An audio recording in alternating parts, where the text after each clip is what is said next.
ቤተክርስቲያን የሚሄድ ሰው ግራና ቀኝ አትይ ይላል። እዚሁ ሃይማኖተ አበው ላይ ስትሄዱ ግራና ቀኝ እየታየ አይኬድም። ግራና ቀኝ ካየ የሚያወራ ሰው ታገኝና ከቤተክርስቲያን ያዘገያል ይላል።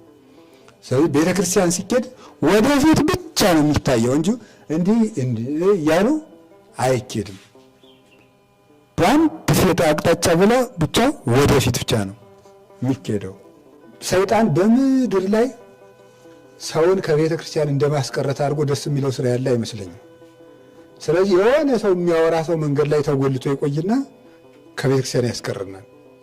ያ እንዳይሆን ዝም ብሎ ጭልጥ ማለት ነው ወደፊት እንዳይቸግረን። እማናልፈው ወዳጅ የባሰ አይናችን ይገባና እዚያ በኋላ እንዲህ ስንል ካየነው ደህና ዋልክ ካላልነው ሊቆጣ እንዳናወራው ችግር እንዳይሆንብን ዝም ብሎ ወደፊት ብቻ ነው። ይሄ ቤተክርስቲያን የመሄድ ስርዓት ነው።